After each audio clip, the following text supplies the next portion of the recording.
Pues buenos días otra vez. Voy a hacer un poquito la presentación. Pilar de la Sota. ¿Esto se oye? Sí, vale. Pilar de la Sota es ciega. Vamos a decirlo ya desde el principio. Además, Pilar de la Sota, cuando la traje ayer en coche desde Salamanca, porque ella vive en Salamanca. ¿Naciste en Salamanca o no? Nací en Salamanca. Sí. Pues yo le dije, bueno, como estamos en tiempos de que hay que ser políticamente correctos, pues yo le digo, ¿cómo quieres que te llame? ¿Que te llame ciega o invidente?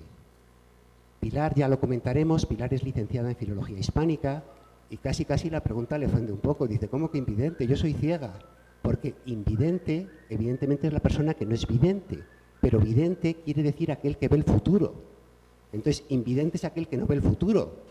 En general, casi todos, ¿no? Entonces, no tiene sentido. Entonces, bueno, Pilar de la Sota es ciega. Nosotros, bueno, más o menos podemos conocer el hecho biológico de las enfermedades, ¿no? Pero no conocemos el hecho biográfico. Y es mucho más importante el hecho biográfico que el hecho biológico, aunque nosotros estamos obsesionados con el hecho biológico, pero esconde una biografía que es lo que quiero hablar un poquito con Pilar. Por cierto, ¿alguien de los que estamos aquí nos vamos a quedar ciegos o vamos a ser muy deficientes visuales? Porque la incidencia de degeneración macular senil, de glaucoma, ¿alguien de los que estamos aquí tendremos una visión muy pobre o nos quedaremos legalmente ciegos? Quizás no con la intensidad de Pilar, porque Pilar tiene una ceguera absoluta. Pilar no ve nada. Bueno, entonces vamos a empezar y para mi satisfacción dije que iba a citar un poquito a Borges. Borges es una persona de la literatura que se quedó ciego. Es una persona que tiene un enorme prestigio, un escritor de enorme prestigio entre escritores. Los escritores siempre hablan de lo magnífico que es Borges, ¿no? Y a mí, pues chico, pues tampoco me parece a veces tanto, y me llevé mucha alegría cuando Pilar, que es una gran lectora, dice que ya a Borges no le entusiasma tanto y que hay algo de esnobismo en reivindicar a Borges. No obstante, Borges tiene una conferencia que es buenísima, que se llama La ceguera. Y empezaba la conferencia así. En el decurso de mis demasiadas conferencias, he observado que se prefiere lo personal a lo general, lo concreto a lo abstracto. Por consiguiente, empezaré refiriéndome a mi modesta ceguera personal. Bueno, y con esto vamos a empezar. Buenos días, Pilar. Buenos días. ¿Me oís bien todos? Sí. Bien. ¿Qué tal has descansado? Bien, como una reina. ¿Sí? Una habitación doble para mí sola. Me llevaban, me traían, me ofrecían desayuno. Bueno, como la reina de España. Estupendo, estupendo. ¿Habéis estado en Burgos? ¿Conoces Burgos? Sí, conozco Burgos, sí. Sí, habéis estado antes. Sí. Muy bien, pues vamos a empezar un poquito con lo que nos interesa, un poco, ¿no? Que es la biografía. Vamos a empezar un poquito por tu infancia, ¿no? Pilar, yo a Pilar la conozco desde hace mucho tiempo y, bueno, vivíamos más o menos cerca. Ella vivía en el entorno, en Salamanca, de la Plaza del Mercado, y ayer cuando venía con ella en coche, quiero que nos hable un poquito de sus recuerdos de la infancia, ¿no? De la Plaza del Mercado. Si nos comentas algo, algunos recuerdos de la infancia. Yo creo que fui una niña completamente feliz. Y algo que os voy a contar y que no hablé ayer con Javier, es que yo el primer servicio médico que conocí en mi vida, con 2 años, fue el oftalmológico. Porque yo desde muy pequeñita desarrollé un estrabismo salvaje en el ojo izquierdo y por aquellos tiempos pues, se corregía con ejercicios visuales, tapando lo que llamaban el ojo vago, poniendo gafas que yo no necesitaba para ver porque tenía una agudeza visual impresionante, tanto de cerca como de lejos.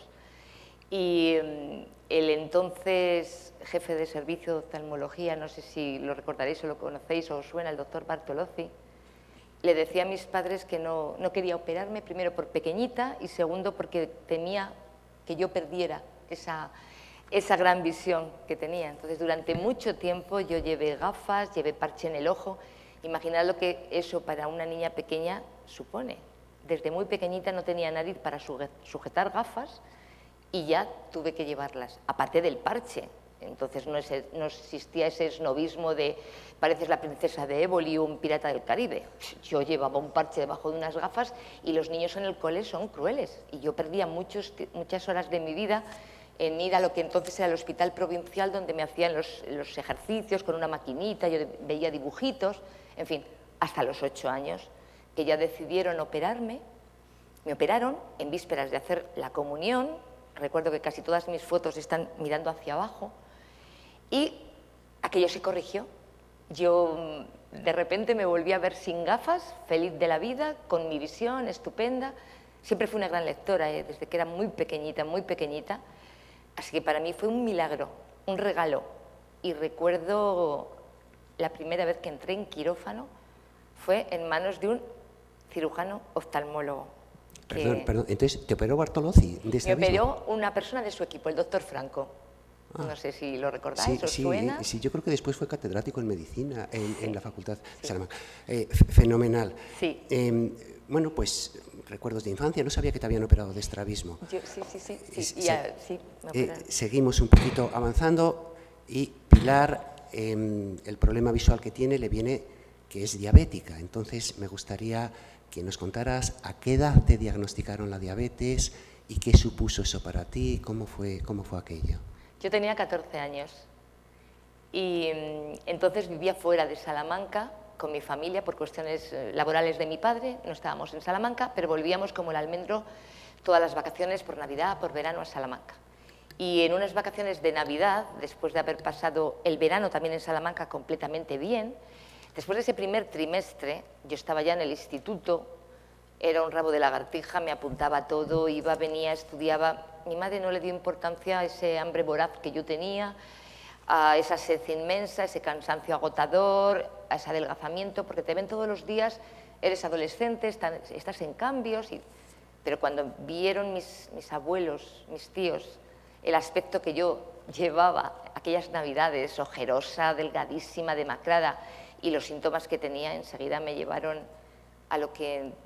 al médico que había tratado siempre mi familia en Salamanca, y el día de mi cumpleaños, una Navidad del 77, me diagnosticaron una diabetes mellitus que a lo largo de los años pues, me ha demostrado que no es nada apacible, que me ha dado muchos problemas, que es bastante agresiva. También hay que decir que cuando yo debuté como diabética no había para nada los avances que hay ahora. Yo con 14 años tenía que hervir mis jeringuillas, yo iba a los campamentos como cabras salvajes en medio del campo, en tiendas de campaña, y yo llevaba mi jeringuilla, yo la servía, yo me inyectaba, porque al principio me ponía las inyecciones, ¿qué eran eso? Inyecciones. Una vecina, luego convencí a mi madre y luego otro buen día, cuando ella no estaba, me arriesgué con una de mis hermanas y me empecé a inyectar sola.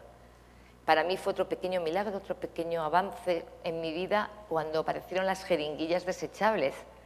Ya no tenía que hervir aquello, bueno, era una maravilla. Y el tercer milagro que se produjo en el mundo de mi ceguera, debido a la diabetes, fue cuando aparecieron los bolígrafos, porque a poco de quedarme ciega aparecieron los bolígrafos de insulina con el clic-clic, con lo cual, con respecto a mi diabetes, a mis inyecciones, he podido ser relativamente autónoma. Digo relativamente porque me ha dado bastantes problemas. No me ha impedido estudiar, viajar, trabajar, moverme sola. En algunos casos, muchos de los que estáis aquí, seguro que sabéis que a veces das más de tu vida al terreno laboral, no de lo que se merece, sino de lo que tu propia salud debería hacer. Era mi caso. Muchas veces no estaba tan pendiente de mí como de los... Yo era profesora, de los chavales que estaban bajo mi responsabilidad, sus preocupaciones. Y bueno, también es verdad que no había los avances y los conocimientos que hay ahora. Supongo que uno de los efectos secundarios de esa agresividad diabética, soy muy tendente a hipoglucemias, lo cual produce luego picos, en fin, no os voy a contar todos estos problemas. Afectaron sobre todo a mi ojo, a esas microhemorragias que se producen, que inundan el vitrio, que producen la ceguera, esa retinopatía diabética. Sí, muy bien. vamos a ir un poquito, si te parece, un poquito por fases y nos vas contando, ¿vale? Fenomenal. Tuviste unos años de adolescencia y de juventud que controlabas la diabetes, me decías ayer, claro, te llegaste a poner al principio la insulina porcina, ¿no? que era la que había, y el control de la diabetes pues era un poco cuando ibas al médico, porque claro, no había todos estos avances que ahora nos parece lo más normal del mundo, los glucómetros y todo esto, ¿verdad? Y después hiciste los estudios universitarios. Quiero ¿qué recuerdas de los años universitarios en Salamanca? Estudiaste, cuéntanos un poquito pues, lo que estudiaste, los estudios y qué recuerdos tienes de tus años de universidad. Pues como supongo todos los que habéis pasado por la universidad, absoluta felicidad, crecimiento en general. Supongo que habrá gente que lo haya pasado mal. Para mí no. Yo elegí lo que quería estudiar, que fue Filología Española. Soy una auténtica devota de nuestro idioma, de nuestro castellano, de la lengua. Para mí aprender, investigar, leer era lo mejor que me podía pasar en la vida, conocer el instrumento mediante el cual yo me comunicaba. Yo soy de las que creen que somos palabra, y aprender a conocer esa herramienta para mí era la mayor felicidad del mundo, teniendo en cuenta que además te lo estás pasando genial, con gente de toda España, como los que llegaban a Salamanca, en unos años felices, que eres todavía adolescente, pero ya te crees una persona muy madura. En fin, absoluta felicidad en todos los aspectos, ¿eh? En los de ocio y en los de trabajo y esfuerzo. Yo no tenía ningún problema entonces en mis ojos y, bueno, tenía un pequeño problema de hipermetropía que corregía con unas gafas para estudiar, para leer, para ir al cine, que cuidaba mucho, porque recordaba los problemas de ojos cuando era pequeña con el estrabismo. Incluso mi hipermetropía iba mejorando y mi agudeza visual de lejos era estupenda. O sea, en ningún momento nada me hacía sospechar que en un futuro no iba a haber. Pero yo ahora me alegro tanto de aquellos años, de la gente que conocí, de lo que viajé por toda España, luego fuera, porque yo era una esponja, eso sí que os lo puedo decir, absorbía todo. Con los ojos, con la memoria, tengo muy buena memoria en todos los aspectos y ahora veo que es un regalo, lo mucho que la aproveché, no sabía a dónde me podía conducir y ahora tengo la suerte de que todo ese esfuerzo, aprendiendo, reteniendo, mirando, recordando, para mí ha sido una fuente de información actualmente, claro. Estupendo. Entonces, acabas la carrera, me comentaste ayer, y empezaste a trabajar en un departamento universitario, haciendo un poco la tesina, te gustaba mucho, sin embargo, me decías que el ambiente de los departamentos universitarios es casi peor que el ambiente de los departamentos médicos. Yo no lo sé, esto debe ir por gremios, pero todos esos ambientes de departamento donde la gente quiere entrar a empujones, pues... Bueno, yo era pequeña, claro, con la edad que tenemos ahora. Yo era una cría de 20 y pocos, acababa de terminar la carrera, estaba haciendo la tesina, tuve la suerte de trabajar para cursos internacionales de verano para la universidad y de trabajar en la biblioteca de letras. Para mí aquello era el colmo de la felicidad. Y me hubiera gustado quedarme investigando en el departamento, pero había muchos empujones. Y entonces yo pensé que la mujer del César no solo debe ser honrado, sino parecerlo, y no. Yo estaba dispuesto a pertenecer a un ambiente en el que no todo el mundo era el oro que parecía relucir. Entonces dije, ¿te gusta estudiar? ¿Te gusta aprender? Pues vete a enseñar. Y entonces me presenté a las oposiciones para enseñanza secundaria, me fui a Andalucía, consciente de que el nivel en filología hispánica en Salamanca era altísimo, que con ese nivel y con un número de plazas bastante abundante, no es el caso actual, que salieron entonces, tenía bastantes posibilidades y aprobé las oposiciones en Andalucía para ser profesora de lengua y literatura allí. Y allí en Andalucía, ¿dónde diste clase? Mi primer destino fue Cazalla de la Sierra. Estaba a 80 kilómetros de Sevilla, pero necesitabas 2 horas para llegar allí. Era impresionante. Mis padres me amenazaron con no volverme a ver hasta vacaciones, porque sí, es que era una aventura vivir allí. Pero ¿y vivías en Sevilla o en Cazalla? No, en Cazalla, como tuviera que vivir en claro, Sevilla, yo no llegaba a hacer clase ni loco. Evidentemente. Pero ni de fin de semana, no me daba tiempo de disfrutar del fin de semana si hubiera vivido en Sevilla. Entonces me integré con la gente del pueblo, bueno por una parte, malo por otra, porque tanto en la tienda como en el bar como en la farmacia estás conviviendo con los padres de tus alumnos.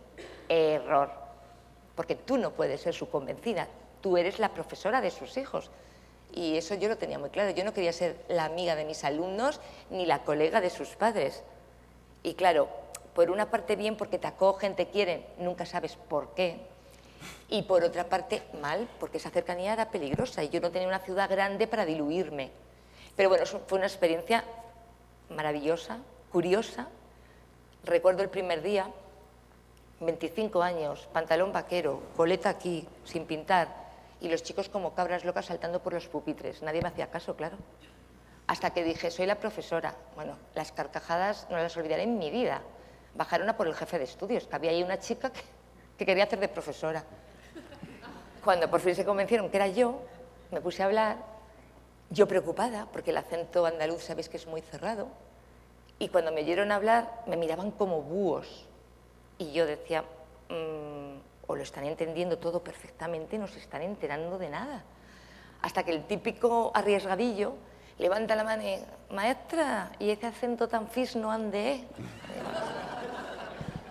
Digo, bueno, pues tenemos que empezar a entendernos como sea. Leer, escribir, articular y expresarse bien. Y hacerles entender que la forma de hablar andaluza no es incorrecta. No he visto mejor gramática que la andaluza. En Castilla, León, Burgos, Salamanca, Valladolid le pegamos unas patadas a la gramática impresionantes. Solo que articulamos y pronunciamos muy bien. Y la gente se cree que hablamos bien. No. Ellos tienen una forma de hablar, un dialecto fonético de sonidos. Y mi labor era hacerles identificar, ¿no?, las grafías con esos sonidos para que escribieran correctamente. Pero la gramática era buenísima. Cuando llegué al tema de los laísmos, leísmos y loísmos me los salté. Porque ellos no lo cometían. Y digo, ¿para qué les voy a confundir? Muy bien. Entonces, ¿estuviste en Cazalla? ¿Cuánto tiempo estuviste, más o menos? Estuve luego en Sevilla, capital. Pedí Sevilla por cuestión de comisión de servicios por mi diabetes, para estar más cerca de especialistas, porque allí es que por no llegar no llegabas ni al médico. Entonces, en Sevilla diste clase también. También en Sevilla. Ajá, y luego me trasladaron al campo de Gibraltar. Sí, sigue igual, ¿eh? Que cuando yo sigue exactamente igual, saltando los narcos por un lado, los polis por otro y la gente tomando el sol en medio. O sea, estuviste en el campo de Gibraltar también, sí, de profesora. Y entonces, yo creo que ayer comentamos que ¿cuándo empezaron tus problemas con la vista? Pues justamente cuando estaba en Cádiz trabajando, empecé a notar pues las típicas manchas en los ojos. No tenía una visión global perfecta, estaba leyendo y perdía la línea. Entonces, claro, lo primero que se me ocurrió, en lugar de ir al oftalmólogo a pedir un fondo de ojo, ya os digo que entonces la información no era como la que tenemos ahora, ni me preocupaba, pues acudí a la ONCE en Sevilla para que me dieran alguna ayuda técnica para estudiar algún tipo de gafa especial o de lente, sin saber que en el reconocimiento que me hicieron allí directamente me afiliaron y ya, claro, me explicaron el problema que tenía y ya me puse en contacto con oftalmólogos. Cuando los problemas se agudizaron, yo estuve trabajando mucho tiempo con un nivel de visión muy reducido, con pequeños trucos con los chicos para que no se enteraran de lo que había. Lo sabía mi jefe de estudios, mi director, los niños no, porque además los niños, ya os digo, los adolescentes sobre todo son crueles y senté que la señorita no ve, ¿para qué queremos más? Entonces yo utilizaba todo tipo de técnicas para enseñarles, corregir los exámenes, les ponía todo tipo de exámenes, orales, de plantilla, de desarrollo corto. Tenían que moverse mucho conmigo, les pillaba en errores, en renuncios, colaborábamos mucho en clase y era para estar pendiente de ellos sin que notaran mi problema de visión. Los resultados eran magníficos por parte de mis alumnos, con lo cual yo seguí trabajando, hasta que ya la falta de visión ya me impidió una movilidad buena y ya era un riesgo estar sola. Entonces, una compañera mía de un instituto, curiosamente, era amiga, conocía al doctor Maximiliano Escudero, que fue el que me empezó a tratar en Salamanca. No sé si alguno le conocéis. Sí, fenomenal. Entonces, sí, te comenté ayer que Maxi, yo no lo he conocido, pero estuvo aquí en Burgos. Ya. Y además guardaba un grato recuerdo de Burgos y mis compañeros, yo les Sí. he oído hablar de Maximiliano. Sí. Entonces, tú estuviste, por lo que estás comentando, cierto tiempo con una visión bastante pobre y, sin embargo, hacías una vida prácticamente normal, por lo que estás comentando, hasta que Sí. de repente todo eso se te vino un poquito abajo. Sí. Y entonces fuiste a Maxi en Salamanca, ¿y qué fue lo que pasó con Maxi? ¿Qué fue lo que te dijo? Pues rápidamente, claro, me diagnosticó la retinopatía diabética y lo primero que empezó a hacer es el láser conmigo. Me comentó que era una forma de cauterizar esas hemorragias y si se detenían podía ir recuperando visión, y yo con él me sometí a unas sesiones de láser, según él, brutales, porque yo llego a aguantar hasta 500 impactos de una sola sesión sin anestesia ni nada, sin moverme, sin respirar. Me estaba jugando mi futuro, y como él sabía perfectamente que el umbral del dolor lo tengo pues bastante alto, no sé cómo de alto hay que tenerlo, yo aguanto bastante bien, pues muy disciplinada. Había periodos en los que ese láser conseguía hacerme recuperar visión, pero no la suficiente para que yo me sintiera segura yendo sola por la vida. Entonces me remitió al IMO, al equipo del doctor Corcostegui en Barcelona, para que me practicaran una vitrectomía en el ojo izquierdo, que era el que tenía más afectado. Me hicieron una primera intervención con resultados regulares, una segunda intervención y ya perdí la visión, se me produjo en esos momentos, fue puntual, yo no tengo problemas de glaucoma o de tensión ocular elevada. Sí, pero perdona un momentín, Pilar, te echo un poquito para atrás porque aquí estás mejor. Fenomenal. Vale. Bueno, Sí, pues, sí, sigue comentando. Te hicieron, después- Corcostegui te hizo un par de vitrectomías, me comentaste, pero no notaste mucha No. recuperación de No. visión. No, Y entonces ese ojo se quedó un poquito sin vista un poquito no del todo. del todo. Y en el otro ojo, cosa que me llama un poco la atención, decidiste no operarte. No. Veía perfiles, sombras, colores, pero veía que la evolución iba por el mismo camino y a marchas forzadas. Lo pasé bastante mal con las intervenciones y sobre todo por ese grado de frustración que todos podemos sentir cuando se te va la vida en algo, pues pones tus expectativas y está bien, está bien, aunque sepas a ciencia cierta que eso no va a funcionar, está bien tener ese puntito de fe. Es importante creer, porque muchas veces te ayuda. No sabes en qué te puede ayudar, pero ayuda muchísimo. Maxi me decía, el doctor Escudero, que la biología es magia, es algo a la que todavía no se llega en profundidad, y que cada uno somos tan diferentes que nadie sabe, aunque no haya precedentes en nada, si tú vas a ser ese 0,00000 millonésima 1% de reacción a algo que hasta entonces no se ha producido. Entonces siempre me animaba. Muy bien, entonces perdiste la visión de un ojo, del otro ojo decidiste no operarte. ¿Y cuándo te vino un poco la ceguera total? ¿Qué edad tenías? La de Cristo. 33 años. Sí. Ajá. Sí. Y ahí te quedaste ciega del todo. Cuéntanos un poquito tu familia, cómo vivieron esta enfermedad tuya, qué percibías tú supongo, de tus padres, de tus hermanos, supongo que una tremenda preocupación, tristeza. ¿Qué percibías tú? Yo estaba muy ocupada en percibirme a mí misma, lo digo sinceramente. Es más, la delegación me invitó educadamente a jubilarme, porque supongo que era mucho más cómodo eso que tenerme que adaptar el puesto de trabajo. Yo entonces no me peleé con nadie porque bastante tenía con pelearme conmigo misma y adaptarme a lo que se me venía encima. Si os soy sincera, lo primero que me hizo llorar, yo he llorado muy pocas veces en mi vida. Esto no es bueno, ya os lo digo, pero no soy de lágrima fácil. Y sí que lloré porque pensé en los libros. Dije, madre de Dios, la lectura, ¿y ahora qué hago? Pero luego dediqué tiempo a pensar y dije, cuanto más llores, menos ves. Así que ese sentimiento de tristeza, de depresión, es una forma de ceguera y no me lo podía permitir. Yo siempre he presumido que me encanta aprender. Soy muy curiosa.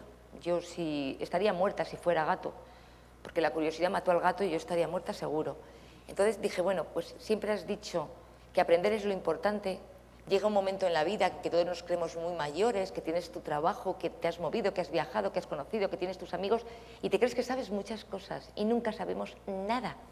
Porque como no sabemos lo que nos va a pasar dentro de 5 minutos, lo esencial es el momento en el que estás viviendo. Entonces dije, de acuerdo, vuelta a empezar a aprender. Es una suerte, ¿no? Tienes que adaptarte y a ver, a mirar la vida de otra manera. Y fue lo que empecé a hacer. Sí, me comentaste que te pusiste en contacto con la ONCE o seguías en contacto con ella otra vez y te mandaron casi por iniciativa tuya, porque una de las características que me comentabas era que tú querías conservar algo muy valorado en la ética y supongo en la vida, que es la autonomía. Entonces te fuiste a Sabadell, a un colegio o una institución dependiente de la ONCE para que te enseñaran a tu nueva situación, manejarte con un bastón, a verlo. Y estuviste en Sabadell un tiempo, pues una rehabilitación. ¿Cuánto tiempo estuviste en Sabadell? Estuve unos meses. Estuve un primer trimestre antes de Navidad y otro segundo trimestre después de Navidad. Para mí fue muy interesante. Yo pedí que me mandaran allí no para saber cómo me debía rehabilitar en mi nueva vida, porque yo pensé, no sé si acertadamente o no, que era yo la que tenía que decidir cómo quería adaptarme a mi forma de vivir. No vas a manejar el bastón así, tienes que cocinar asá, puedes coser. Me decían incluso, uy, ya verás, si puedes hasta esquiar. Y yo decía, pero ¿para qué quiero esquiar si no me gusta la nieve? A ver si ahora estoy ciega y resulta que tengo que ir a esquiar. No, solo quería salir del ambiente familiar y de amistades para verme ciega en un ambiente donde no conocía a nadie, tanto de pacientes como yo, personas en mi situación, como la gente que llevaba al colegio y nos iba a enseñar, ¿no? Y entonces para mí la experiencia era más humana, personal y sociológica que de aprendizaje de la ceguera. Entonces sí, empecé a manejar el bastón, empecé a manejar máquinas parlantes, empecé a hacer recorridos. Bueno, en fin, fue interesante. Y conocer a gente que como yo vivía la experiencia de forma tan distinta. Gente que tenía un resto visual y que sabían aprovecharlo, gente que no veía nada y era feliz, gente que veía un poquito y era totalmente desgraciada, la integración con los monitores.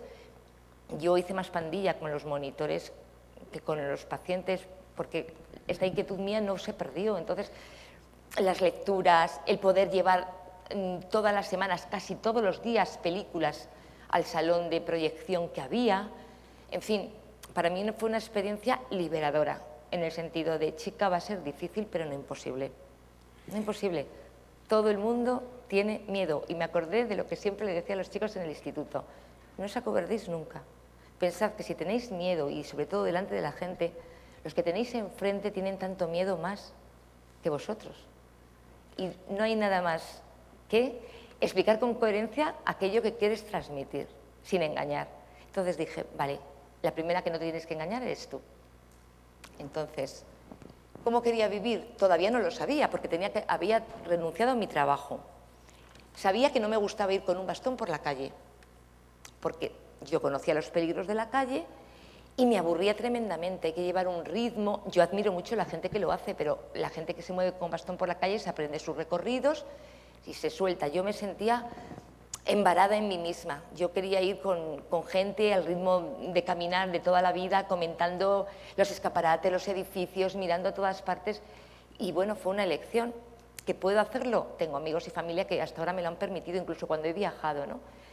¿Que no puedo hacerlo? Tengo una terraza inmensa en mi casa, camino y punto. Si no, subo y bajo las escaleras, que también, o cojo taxis, no pasa nada. Esa fue una de mis opciones y como esas, otras más.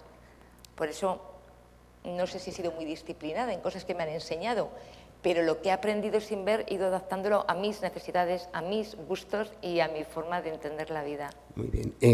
Allí me comentaste que aprendiste braille, pero nunca te entusiasmó demasiado, porque la lectura del braille es bastante más lenta que la lectura que hacemos con el contacto visual. Y también te pregunté si alguna vez te planteaste tener perro guía, y me comentaste, bueno, nos comentas un poco qué pensaste de lo de tener un perro. Lo del braille es muy difícil, ¿eh? Aprender braille. Aprendí a leer y leía y hacía el cambio de línea y todo eso. Tenía una técnica muy buena, todo lo que queráis. Si hubiera practicado más, hubiera adquirido incluso bastante velocidad. Pero hacía más paradas que un lechero. Y yo no tenía paciencia para no poder leer a la velocidad que yo leía. Entonces me tuve que adaptar a los libros grabados por gente profesional que hay en la ONCE, que lee libros. Mira, es una de las tareas que si yo hubiera tenido la oportunidad de hacer, creo que me hubiera dedicado a ello, a ser lectora y, bueno, eso en otra vida a lo mejor. Y luego lo del perro, bueno, un perro es precioso, a mí me gustan los animales, pero no en mi casa. Los animales tienen su entorno, su hábitat, son muy simpáticos, pero son seres vivos. Y en tu casa tienes que estar pendiente del animalito, de que salga todos los días, de cepillarle, de lavarle. Huele fatal cuando se moja, te llena la casa de pelos, si se pone malo tienes que limpiar que ha vomitado, tienes que vigilarle el peso, la alimentación, y luego encima vas y te encariñas de él y se te muere. Y además los perros guías hacen un trabajo más de instrumento que de animal. Tú no te puedes permitir el lujo de que la gente les quiera, les acaricie, porque están trabajando continuamente. En fin, es mi perspectiva, ¿eh? Y mi elección. Y decidí que no quería perro. No quiero perro. Muy bien. Pilar, simplemente comentar que ella pues me comentaba, porque yo no sabía, que ella siempre cuando sale busca a alguien que la acompañe. Gracias a Dios, Pilar tiene una vida social bastante importante y siempre va acompañada. Entonces, por seguir avanzando un poquito en tu biografía, me comentaste que eran unos momentos en que la ONCE era muy potente en España y tenía esta cadena de radio Onda Cero. Entonces te fuiste a trabajar a Guadalajara, ¿no? En la radio. Primero fuiste a Madrid. Cualquiera que lo oiga así diría, bueno, pues yo he decidido que voy a ser locutora de radio. No, sí, por aquel entonces sí, la ONCE dependía de Onda Cero, o estaba asociada con ella, y ofertaron en Madrid un curso, para hacer un curso de radio. Me animaron a hacer la prueba. Yo dije, vamos a ver, yo no tengo un código de lectoescritura favorable, en braille apenas lo manejaba, y había gente que o tenía un resto visual muy bueno y se manejaba con otros instrumentos, o manejaba perfectamente los códigos de ciegos, ¿no? Pero bueno, me animé y fui allí.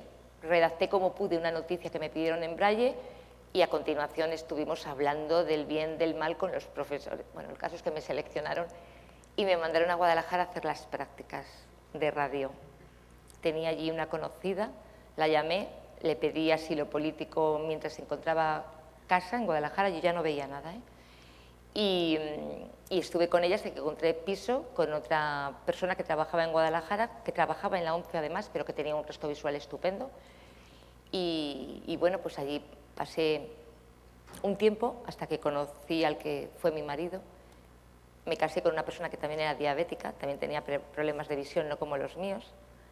Y desgraciadamente tuvieron que hacerle doble trasplante por la diabetes, páncreas.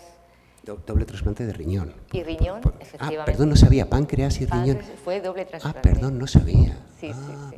Perdón. Y después de 4 meses, en el 12 de octubre, no pudo superarlo y murió. Y entonces, pues, otro palo, otra piedra en el camino, otra cosa que superar y vuelta a Salamanca. Y entonces, una casa que yo estaba mirando para compartirla con él, porque estuvo en diálisis mucho tiempo y sabéis lo duro que es eso, lo que te encadena a la vida. Salamanca tenía más movimiento, más vida que Guadalajara, y entonces pensábamos instalarnos allí. Ya teníamos la casa ojeada cuando le llamaron del 12 de octubre para hacer la operación, y bueno, pues cuando volví a Salamanca, por lo menos yo ya tenía una casa en la que vivo ahora. Desde entonces vivo sola y, como dice Javier, desde luego tengo la enorme fortuna de tener una familia, unos amigos, gente que ha aparecido en mi camino después de todas estas cosas, con las que comparto mi vida. Y no sé, es que decir me siento integrada, no, sigo siendo la misma. Pensad, como decía antes Javier, que vosotros, cada uno de vosotros, no voy a ser apocalíptica, pero aunque mañana os quedarais ciegos, cojos, mangos, sordos, no sé qué desgracia os puedo decir, porque en el fondo nada es desgracia, sino parte de esa biología y biografía propia. Seguiríais siendo los mismos si os vais aceptando. Digo, sí, aceptando y adaptando a lo que viene. Es como de repente ser padres, cambia la vida, ser jefe de servicio de un hospital, debe poner las patas arriba, en fin, hay tantas circunstancias en la vida que no son más que eso, pasos en la vida, que te llevan por aquí, por allá, pero que eres tú. Yo soy lo que soy con lo que tengo. Y no sé si orgullosa a ver, no ver es una putada, ¿eh? No lo voy a explicar de otra manera. Y más para los que hemos visto. ¿Cuántas veces quiero salir corriendo y ayudar y no puedo? Pero hay otras formas de hacer cosas. Y se puede. Esto no es todos podemos, ni es una lectura de autoestima, ni nada por el estilo, ¿eh? Pero daos cuenta que hay mucha gente bien formada, muy perfecta, muy de cara a la galería y con una serie de problemas internos que desconocemos. Si es que todos tenemos esa limitación. Me gustaría un poquito, bueno, pues estar un poco más hablando, pero preguntarte si te ha enseñado algo la ceguera. Porque Borges, te lo comentaba en la conferencia de la ceguera, dice literalmente: la ceguera es un don. Voy a leer un poquito a Borges porque me parece interesante. La ceguera es un don. Ya he fatigado a ustedes con los dones que me dio. Me dio el anglosajón, me dio parcialmente el escandinavo, me dio conocimiento de una literatura medieval que yo había ignorado, me dio el haber escrito varios libros, buenos o malos, pero que justifican el momento en que se escribieron. Además, el ciego se siente rodeado por el cariño de todos. La gente siempre siente buena voluntad para un ciego. No sé si es un poco que te ha dado algo la ceguera, por volver a la pregunta. Sí, claro que sí, sí. Se suele decir que menos es más. Y en las carencias ganas porque tienes que llegar a las cosas de otra manera y te das cuenta que como tienes que hacer ese esfuerzo, te planteas llegar a más cosas o estar pendiente de más cosas o hacer las cosas de forma más intensa o valorar todo lo que haces y lo que hacen los demás contigo. No te digo por ti, contigo. Porque cuando te crees capacitada para hacerlo todo, solo por el hecho de que te puedes mover de aquí a allá, no te das cuenta que compartes vida con otros, que te están aportando cosas y que tú misma estás aportando o que a veces no te da la gana de hacerlo. Pero cuando te falta un sentido tan importante, digo tan importante porque nos fiamos muchísimo de él, como la vista, sí que piensas en ti, en cómo hacer las cosas, en cómo la gente las hace contigo, en pensar que no es que te estén aceptando, sino que siempre has estado ahí y sigues estando. Y que nadie por dejar de ver, de repente oye mejor, toca mejor o huele mejor. No, si tú tienes una carencia en cualquiera de los otros sentidos, no la vas a recuperar por dejar de ver. Solo que tienes que prestar más atención al resto de los sentidos. Y te das cuenta que tus sentidos es como una orquesta que hacen la sinfonía. Pero evidentemente puedes hacer una pieza musical magistral sin la sección de cuerda o sin la sección de piano o sin la de percusión. La melodía va a ser magnífica, solo te tienes que poner a ello. Entonces, no tienes vista, pues le haces más caso al resto de los sentidos. Si como yo has tenido la fortuna de ver toda la vida, pues a mí solo me tienen que contar qué es lo que tengo por delante, porque he tenido la suerte de ver los colores, de disfrutar del arte, de viajar, de saber qué tipo de ropa me gusta, qué no. En fin, puedo elegir en un mundo de visión y puedo percibir o intentar percibir la vida sin los ojos, pero más intensamente porque tengo, ya os digo, que utilizar todas las cartas de la baraja. Incluso la intuición, si tú tienes un poco, se desarrolla más porque prestas más atención a ella. Sí, a veces menos es más. Hay que valorar siempre la ganancia que tienes en una pérdida. A río revuelto, ganancia de pescadores. Pues eso es. Muy bien. A mí me gustaría preguntarte, porque evidentemente supongo que habrás tenido tus momentos de dificultad, son situaciones muy complicadas, y si eres religiosa, y si lo eres, si eso te ha ayudado a superar las dificultades que te han venido. Sí soy religiosa, sí creo, pero no quiero que veáis el hecho de tener una creencia como esa especie de tabla de salvación a la que la gente creyente se agarra y ya está todo resuelto. Puedes creer y yo creo y tengo unos enfados monumentales con ese Dios en el que creo, pero como sí que he descubierto auténticos milagros y luces y transformaciones en mi vida que por mí misma no hubiera sido posible, todas mis pataletas de decir, ahí te quedas, no me da la gana de creer, se vuelven a dulcificar y digo, ¿pero dónde voy? Porque yo, con todo lo racional que soy, con toda la capacidad mental que pueda tener y todas las renuncias que he tenido, siempre hay algo por encima de mí que no me permite dejar esa creencia, que te ayuda en la convicción y la confianza de que vas a poder, de que solo tienes que confiar, de que nadie es Superman, de que hay algo por debajo de la biología a lo que jamás vamos a llegar por muy listos que seamos, y si somos tan listos y avanzamos es porque hay un misterio que nos empuja a ello. No creo que el hombre con sus capacidades pudiera, y por eso sí creo, pero no espero ver la luz, ni espero un milagro.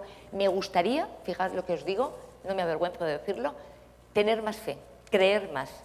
Porque me invitaron una vez también a hablar de la ceguera basándome en las Sagradas Escrituras, en el ciego de la piscina de Siloé, y dije algo de lo que estoy convencida, pero convencida. Si yo creyera profundamente, sé que vería. Y creo que nos pasaría a todos. Si todos creyéramos profundamente en una divinidad que nos hace mágicos, conseguiríamos lo que no hemos conseguido jamás. Pero quizá nos falta fe. A todos, en todos los sentidos y a todos los niveles. Y desde luego con todos mis respetos y envidia por la gente que no cree en algo superior, porque hay veces que dices, Dios mío, qué cómodo, yo quiero algún día morirme y saber que se acabó todo y fuera, y no tenerme que pegar aquí en esta propia vida por encontrar algo más profundo que no sea solo el hecho de respirar. Pero ¿qué queréis que os diga? No lo puedo evitar. No soy ninguna santa, no. Casi. No. Desde luego, yo simplemente comentar de, lo mismo lo conoces, ¿no? Una cita de la Biblia, de la carta a los Corintios de San Pablo, dice, no mirando nosotros las cosas que se ven, sino las que no se ven, pues las cosas que se ven son temporales, pero las que no se ven son eternas. El Principito, el libro de Saint-Exupéry, también dice una frase que se repite de vez en cuando, dice, lo esencial es invisible a los ojos. Entonces yo creo que es muy interesante lo que nos has comentado, pero tenemos un poquito una jornada con más actividades. Yo, bueno, pues uno se siente abrumado ante Pilar. Bueno, y me gustaría que, un poquito para concluir, que nos dijeras 3 libros que puedes recomendarnos, 3 películas y 3 canciones. Bueno, 3 libros. Ya sé que voy a caer en el tópico, pero no lo puedo remediar. Os aseguro que El Quijote es la cosa más maravillosa que podáis encontraros. Desde luego, nadie tiene por qué leerlo, pero si alguno se anima, incluso no del tirón. Es un mosaico tan grande de acontecimientos, personajes, psicología, historia, que yo no sé cómo un hombre como Cervantes, dedicado a lo que se dedicaba, que es que era un soldado de fortuna, pudo escribir semejante monumento. No me bajo de la idea de que El Quijote es uno de los grandes de nuestra literatura. Si vais a uno de los libros de la Biblia, os recomiendo, que también es un libro magnífico, leído fuera de contexto, no necesitáis creer para adentraros en ese magnífico libro. Libro de libros, que es la Biblia, que es lo que significa Biblia. El Cantar de los Cantares. Es la parte de poesía lírica, erótica, tierna, más preciosa que yo he leído jamás. Os confieso que no me gusta la poesía, porque como es lo que se utiliza para destripar, hacer comentarios de texto, estoy muy cansada de tener que destripar textos poéticos de gente que seguro que no quiso decir eso ni de coña. Pero bueno, hay que utilizarlo. Pero El Cantar de los Cantares.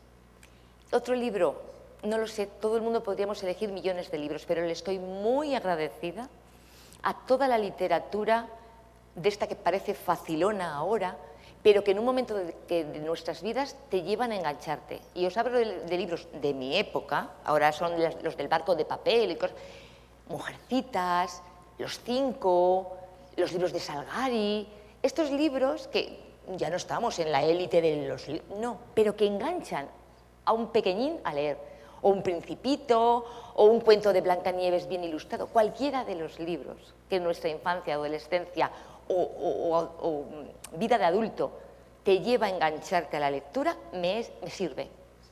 Me sirve. Incluso yo en clase, cuando los chicos no querían leer, me ofrecía a comprar el As y el Marca para comentar con ellos textos y lectura y el lenguaje. Entonces, el libro más importante es el libro que te enganchó a la lectura, sin duda, aunque hubiera sido Mujercitas, por supuesto. Canciones, cualquier bolero me sirve, cualquiera. Entonces, de ahí me podéis sacar 1, 2, 3, tal. Y cualquier tema de música celta me sirve. Adoro los boleros y adoro la música celta. No soporto ni el rap, ni el reggae, ni todas estas cosas, pero son ritmos nuevos a los que intento llegar. ¿Y qué más? ¿Películas? Tres películas. 3 películas. Todas cualquier película de antes, cualquier película de las de blanco y negro, de las antiguas, me sirven, cualquiera. Lo que el viento se llevó, La reina de África, Casablanca. Creo que la creatividad del cine hasta los años 70, 80 era maravillosa porque no tenían los recursos que tenemos ahora. Entonces yo no tengo 3 películas de cabecera, pero todo el cine de entonces, el cine que llamamos antiguo, cualquier película del oeste, cualquiera, a mí me maravilla. Sigo yendo al cine, ¿eh? Sigo yendo al cine porque he visto mucho cine, mucho teatro, entonces es prestar atención. Si tú prestas atención, lo que no entiendes en un momento determinado, más adelante lo entiendes. Y si hay alguna escena que me va a hacer perder el hilo de la película, siempre tienes a alguien al lado que te dice, acaba de sacar un papel blanco del bolsillo. Vale. Todos hacemos un comentario en el cine, pero no tengo mayor problema para ver cine. También hay un sistema para ciegos que se llama UDES, que es una forma de comentar las películas y las obras de teatro. Yo prefiero verlo a pelo y no perder la costumbre y hacer el esfuerzo. Yo lo prefiero. Perdón, hay que decir que Pilar es aficionada al teatro y tiene un grupo de teatro y ha representado Teresa, la jardinera de la luz, y ahora está con otra obra teatral que es Berenguela de Castilla. O sea que no se puede decir que aficiones no te faltan. A mí me gustaría, ¿alguno de vosotros queréis hacerle alguna pregunta a Pilar?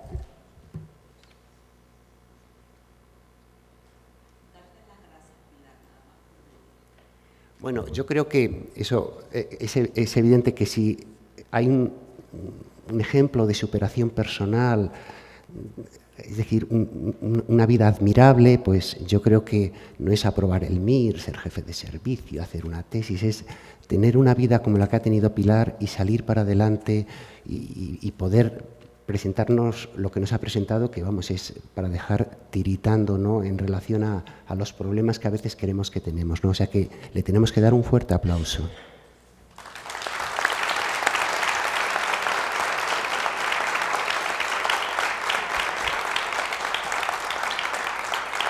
Muchas gracias, Pilar, porque a mí, de verdad, me dejas abrumado, me parece... ¿Puedo decir 2 cosas sí, importantes hombre, para mí? por supuesto. Una, estoy entre médicos. Por favor, seguid estudiando muchísimo, muchísimo. Y es verdad lo que dijo antes Javier, ¿eh? Tan importante es el celador como la señora de la limpieza. Tengo un primo cirujano y me dijo, esto es fácil porque es lo que hacemos todos los días. Todos los días, y para lo que a lo mejor no sé freír un huevo ni sé limpiar con una bayeta. Para mí es fácil coger un bisturí. Por tanto, la inteligencia está entre todos. Y por favor, avanzad, porque si me dan a elegir entre dejar de ser ciega o dejar de ser diabética, quiero dejar de ser diabética. Pero por encima de todo, por supuesto. Así que, por favor, algún listo que se ponga las pilas. Y las cosas más importantes en la vida es el café que te tomas en tu casa sola por la mañana y pensar que vas a hacer la comida para alguien y que no te planteas que no ves. Y eso lo puede hacer cualquiera si se lo plantea. Si no os gusta cocinar, no os pongáis ni de coña, ¿eh? Como yo esquiar, por supuesto. Pero que las cosas más importantes de verdad son las más insignificantes. Así que no me aplaudáis porque me duele en el mismo sitio que a todos los que estáis ahí. Muchas gracias, Pilar. Muchas gracias.